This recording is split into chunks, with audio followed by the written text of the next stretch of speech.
Hello, and welcome to Western Civ, episode 158, Discovery.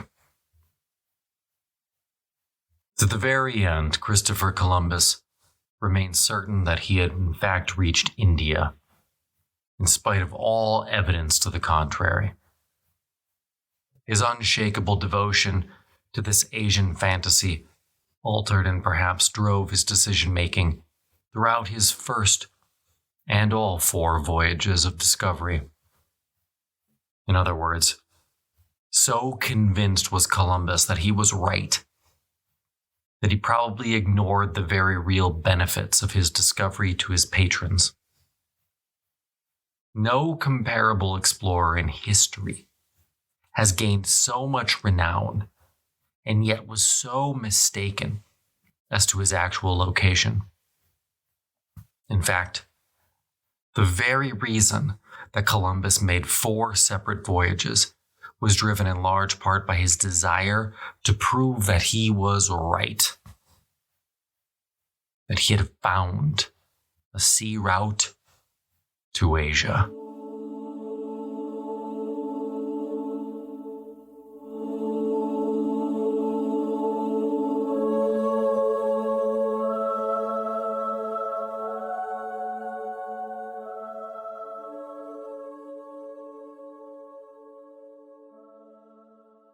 Columbus's first voyage across the Atlantic, one of the Columbus Ocean Blue in 1492 fame, was truly remarkable. It took Columbus only 33 days to sail from Spain to the Caribbean, in his mind Asia, and he lost not one single sailor. Truly, it was a remarkable achievement. Because the voyage to the Americas had been so smooth, we're actually not really going to talk about it here. Rather, we're going to pick up the story at the moment of first contact.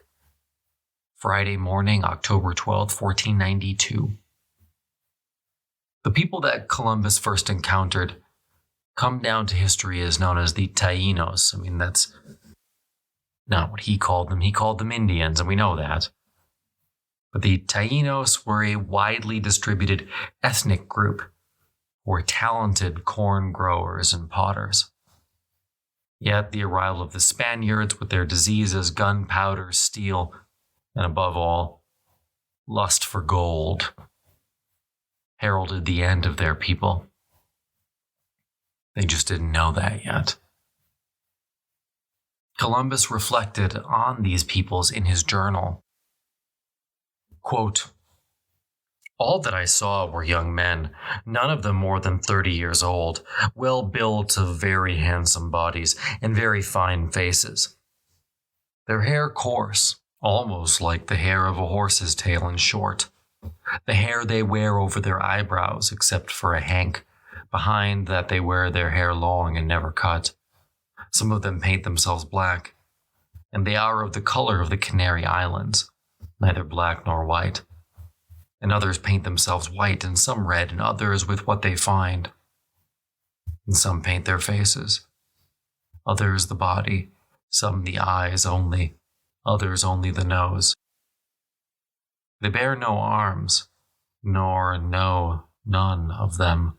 Therefore I showed them swords, and they grasped them by the blade, and cut themselves through ignorance. It seems they have no iron. Their darts are a kind of rod without iron, and some have at the end a fish's tooth, and maybe some other things." End quote. These people had no iron. They wore no fancy garments.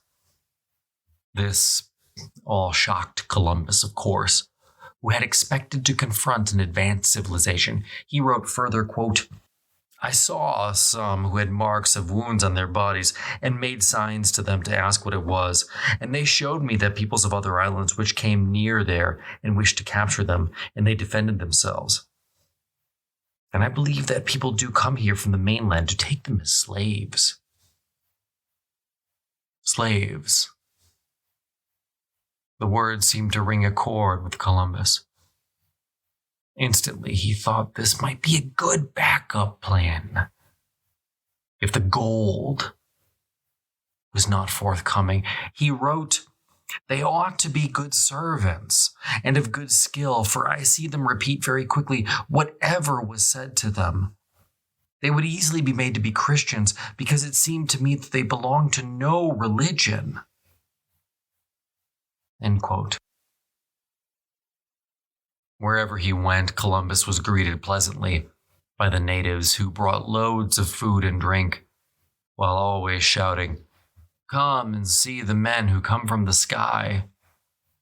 Again, it was not the welcome he expected from a people who were supposed to be civilized and should have known what Europeans looked like. Were they not, after all, in Asia? Almost immediately, Columbus began his search for gold. He captured some of the local Taínos who promised to lead him to gold, but who quickly escaped when they had the chance.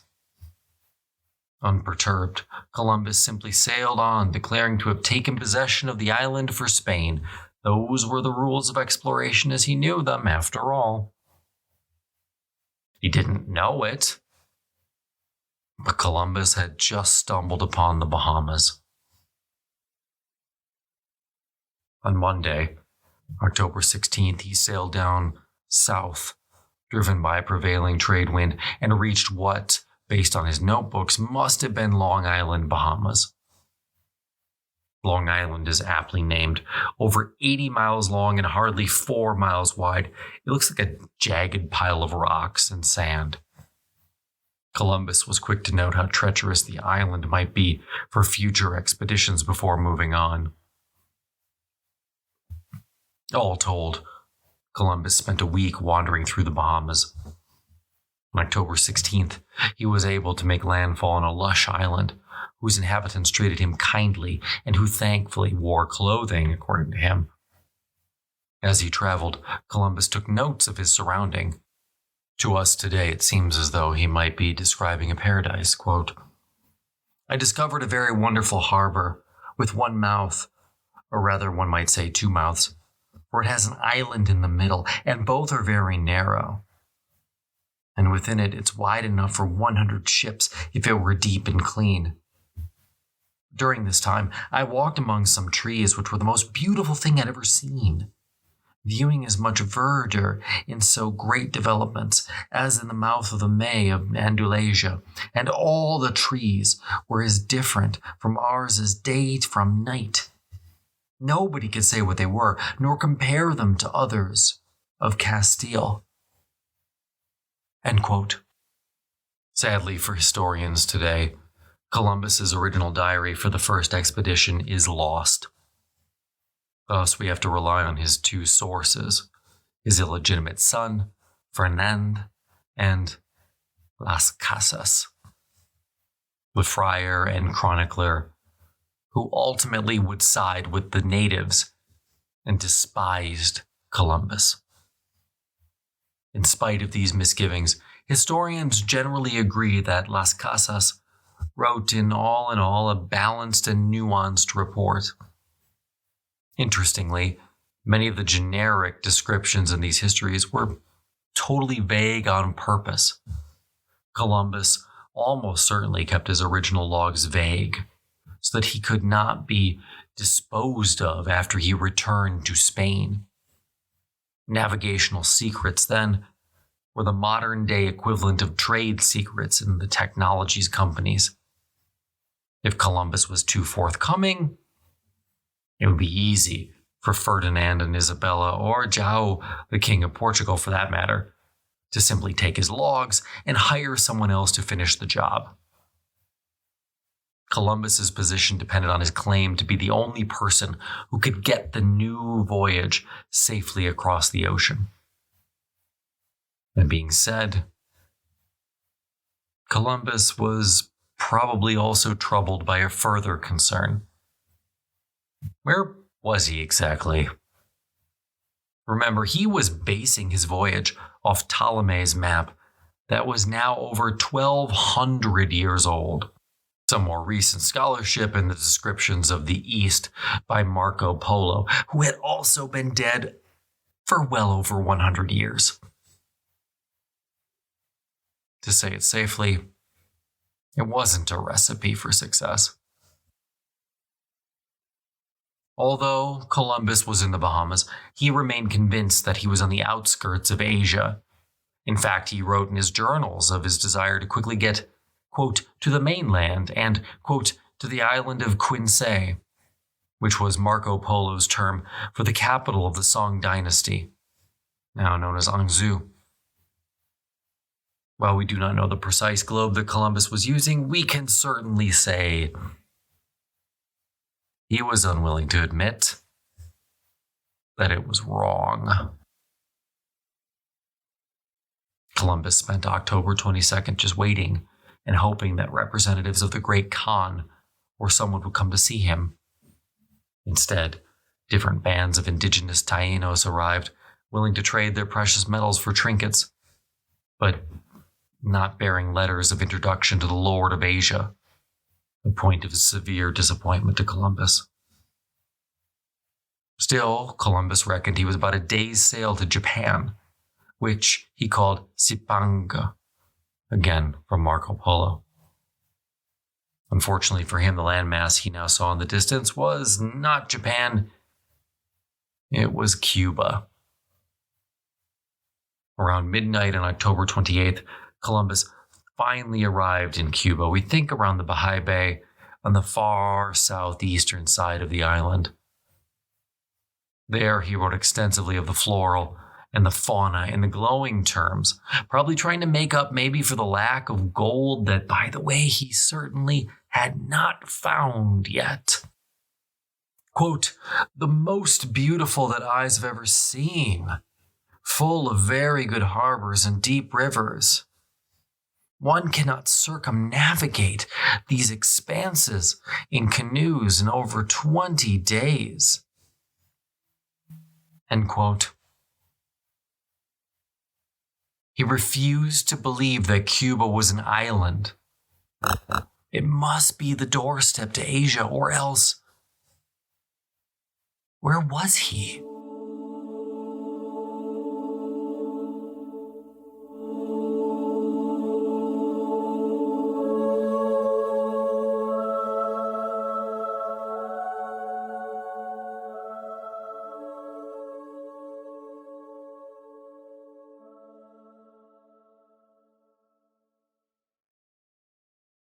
On Tuesday, October 30th, the fleet set sail once more, this time accompanied by native guides.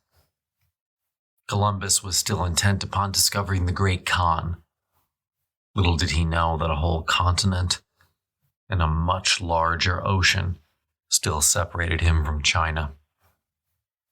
On November the 1st, he put ashore around Puerto de Gibara on Cuba's northeastern shore. As always, his goal for his men was twofold. 1, find someone who could lead them to the Great Khan, and 2, find gold. In each case, the men were wasting their time. After arriving on the beach and, well, not finding heaps of gold, the men were tasked with a new mission. Go with the guides, search out the interior of the island, find the local chief, and discover where they actually were. The men were given 6 days. On November the 3rd, Columbus returned to the ship to await the scouting party. The scouts returned on November the 6th with news that they had found a village of around 50 tents and 50,000 inhabitants, an obvious exaggeration. The scouts happily reported that the people there greeted them with extreme kindness and worshipped them as gods. Sadly, they were also forced to tell Columbus that they found no Chinese, no Arabs, and no Great Khan. They hadn't even found the lost tribe of Israel, which Columbus still assumed was an option for some reason. They did, however, find tobacco, a crop that would prove quite lucrative for Spain in the not-so-distant future. Desperate for good news, Columbus wrote of the potential of the natives to Ferdinand and Isabella. Quote, "They are a people very guileless and unwarlike, but they are very modest and not very dark, less so than the Canary Islands, I maintain. Most serene and princess, that if they had access to devout religion, persons knowing the language, they would all turn Christian. And I so hope in our Lord that your highness will convert them, as you have destroyed those who would not seek to confess the Father, Son, and Holy Ghost." End quote. Now I should note that Columbus had no way of sending any of these letters. He would present them when he returned, or, in the event he had to remain, the letters could go back without him and act as a sort of report. Columbus spent the next 2 weeks wandering, partly exasperated by the paucity of quality navigational instruments on hand, and partly amazed by the pristine beauty of what he was seeing. Yet, wherever he went, Columbus took the time to erect a cross and pray before it, never forgetting that part of the purpose of this voyage was to find new, quote-unquote, Christian kingdoms for Spain. Cuba, he also found, was well populated. On November the 10th, he took 6 men and 5 women captive, hoping to take them back to Spain. He wrote at the time that he took the women too, finding that the men were more cooperative with their women present.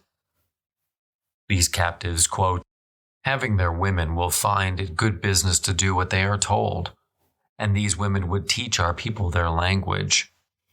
End quote. This is, of course, a mistake. On November 11th, he noted that the people of Cuba seemed to have no religion. Quote, "Your Highness ought to resolve to make them Christians, for I believe that if you began in a short time, you would achieve the conversion to our holy faith of a multitude of folk, and would acquire great lordships and riches and all their inhabitants for Spain." End quote. This is, of course, a mistake. Columbus was looking for churches or places of worship. Seeing none, he concluded that the people had no religion, an example of confusing correlation and causation. Wednesday, November 21st, 1492, proved to be the most dangerous that Columbus had spent thus far at sea. Anyone who has ever traveled in Caribbean knows that October and November are prime hurricane months, and as a result, Columbus had thus far been exceedingly lucky. Partly, the trouble Columbus found himself in was totally self-inflicted. He read his quadrant incorrectly. A quadrant is an instrument that is used to measure angles of up to 90 degrees. Different versions of this instrument could be used to calculate various readings such as longitude, latitude, and time of day. Columbus incorrectly calculated his latitude at 42 degrees. He instantly knew something was wrong. 42 degrees latitude passes through New York, not Cuba. He realized that the heat he was experiencing was far too intense than he would expect to feel at 42 degrees latitude. In fact, Columbus and his crew were currently sitting at 21 degrees latitude, much further south. Columbus blamed the instrument rather than the operator, as he should have. Luckily for Columbus, he never relied on celestial navigation alone. Had he would have been lost for sure. Of course, I hear you all saying right now, yes, he was lost. Just not the kind of lost that I mean right now. Columbus reckoned direction with reference to the 8 winds, corresponding to their traditional names. And here I want to quote Lawrence Bergen again. Quote, "Like other navigators of the day, Columbus did not refer to true north, the geographic North Pole, or to the North Magnetic Pole, where the Earth's magnetic field suddenly points downward. Instead, he set his course or direction with reference to the winds, 8 in all, each bearing a traditional Italian name.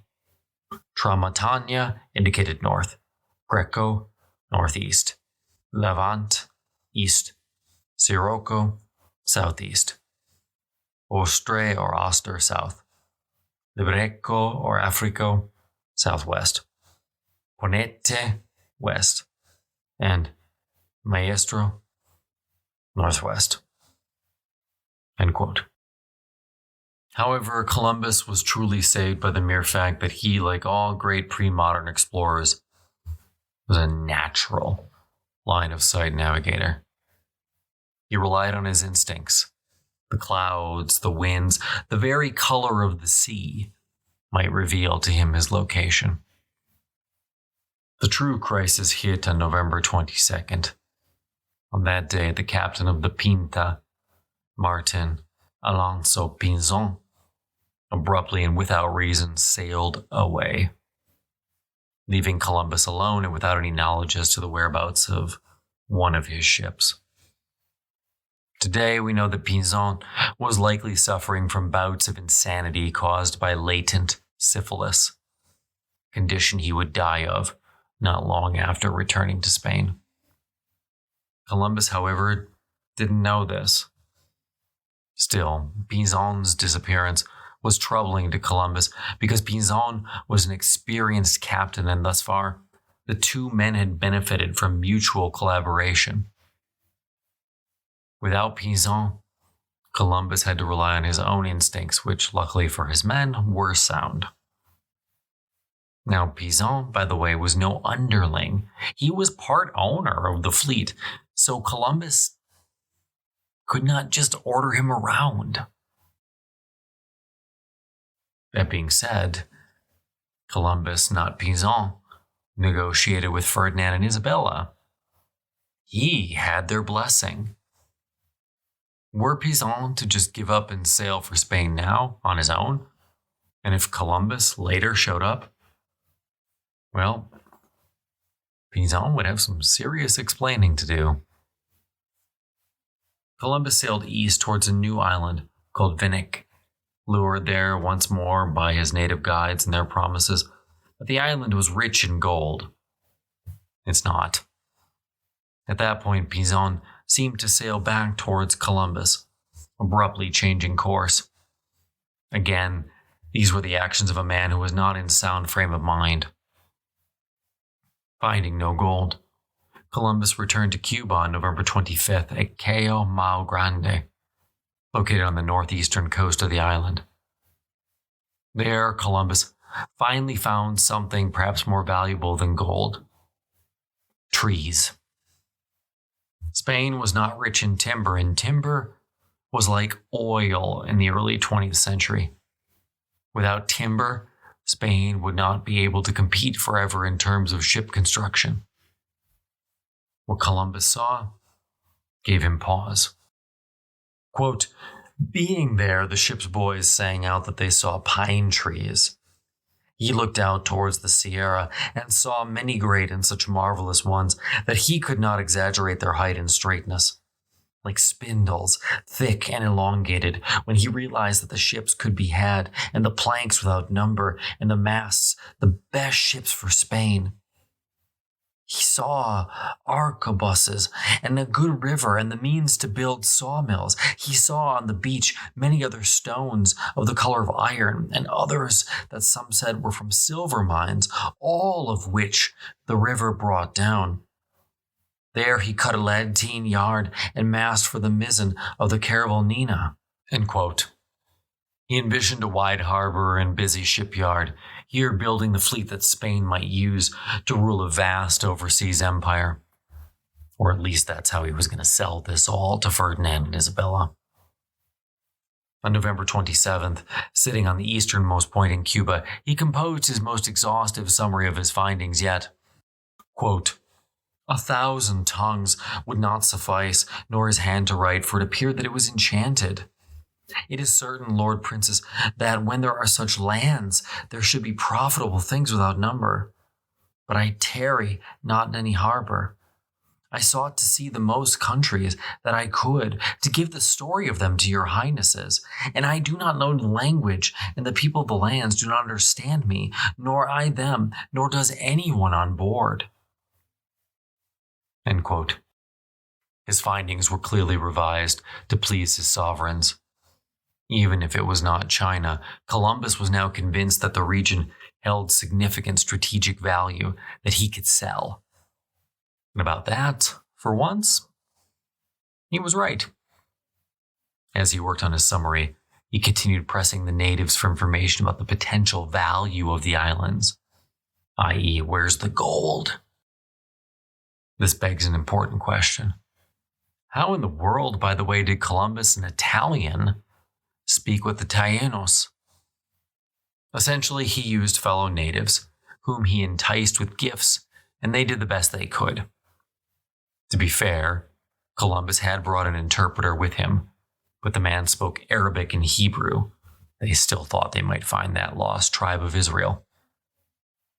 These languages proved of little value in the Caribbean. The only language Columbus himself wrote about in his journals was Arawak, now classified as a member of the Mauripian linguistic family. Arawak was widely spoken at the time across the Caribbean and South America, so it makes sense that Columbus should mention it, even if he found it relatively incomprehensible. Time and time again, Columbus came back to the same theme in many of these later writings on the first voyage. Spain must not allow any other nations, none, to colonize these islands. To drive the point home, he made two arguments. Number one, the strategic value of the sites, and two, Spain's religious duty to convert the natives. What he did not mention, of course, was that if Spain did allow other explorers in, he would lose his intellectual monopoly. Through it all, Columbus was looking out for number one. Ultimately, he got his way, and Spain for a century would prove incredibly protective of their New World colonies. On November 30th, Columbus intended to sail on, but the winds shifted to the east, contrary to his course. So instead, he sent out more scouting parties. For the first time on November 30th, something new happened. The natives, they ran away. Up until now, Columbus had been greeted as some kind of god. Now the natives fled at his approach. What changed? We can only guess, but to me the odds seem very high, very, very high. That word had gotten around that the man who everyone thought was a god was actually just kidnapping people. On December the 3rd, Columbus happened upon another abandoned series of canoes. He marveled at their quality, but once more, he could not discover their owners. In due time, the native Taínos, and everyone else in the New World for that matter, would discover very good reasons to flee from the Europeans. December the 4th finally brought a favorable wind, and Columbus set sail for Porto Santo. Finally, about this time, Columbus seems to have started to recognize the likelihood that Cuba was an island, which meant letting go of his hope that it was the start of Asia. Instead, Columbus continued to sail on, reaching modern-day Haiti on December the 6th, at a handsome port Columbus named Puerto Santo de Nicolas. The next day, Columbus, by the way, was very happy that he found a port. A rough wind blew up from the northeast, and the crew was pelted with 3 days of storms. Columbus once more sallied forth to find locals, and once more they fled before him. Yet, to be clear, Columbus was not yet the enslaver and bringer of disease he was later portrayed as. Most natives who did come into contact with Columbus trusted him. He bribed them with trinkets and foods, and treated them well overall. After all, right now, Columbus was little more than a lost traveler. He just needed help. On December the 12th, Columbus managed to bribe his way into a village where he erected a cross. The locals gave Columbus cooked cassava, which was one of the many foods grown in the New World that Columbus did not recognize. Quote, "Cassava is rich in calories, if little else, and until cooked, nearly tasteless. But raw cassava requires careful preparation. It contains trace quantities of cyanide that must be leached away by scraping and fermenting. Ingesting unprocessed cassava causes painful, chronic pancreatitis or inflammation of the pancreas. Only 40 milligrams of cassava cyanide can kill a cow. To make cassava fit for consumption, Indian women grated the tubers and mixed the dried flour with water to form a paste, which they spread in a thin layer over a basket. The treatment, lasting 5 hours, broke down the most toxic cyanidic glucides in the cassava, and the resulting hydrogen cyanide, also extremely toxic, escaped into the air. Only then did cassava flour become safe for human consumption." End quote. Throughout the voyage, Columbus and his men marveled at the mangoes, pineapple, and papaya that they had never seen before, and by the way, this was just scratching the surface. On December the 14th, Columbus left Haiti and made for an island that reminded his sailors of a turtle. To that end, they named it Tortuga, a name the island still bears to this day. In the coming centuries, it would become important for another reason: piracy. Columbus's journals now become more melancholy and remind me of some of the later entries into the journals of Lewis and Clark. He did it. He sailed the ocean blue, but he was hopelessly lost and had not found any of the things that he had promised the Spanish monarchs. All in all, I guess he had good reason to be depressed. Next week, we continue the Columbus story. If you're interested in more, check out the website, westernsibpodcast.com. And if you want to support the show, the best way is to become a patron at patreon.com/westernsibpodcast. For $2 a month, you can get access to all of our bonus episodes, every other episode early. We're talking about all the history of Western thought. We're up to 5 episodes now, about 6 hours of content, 5 hours of Alexander the Great, plus bonus episodes in the Hussites, and a 2.5-hour episode on the Russian Revolution. If you're interested, again, check it out at patreon.com/Western Sib Podcast. Link in the show notes.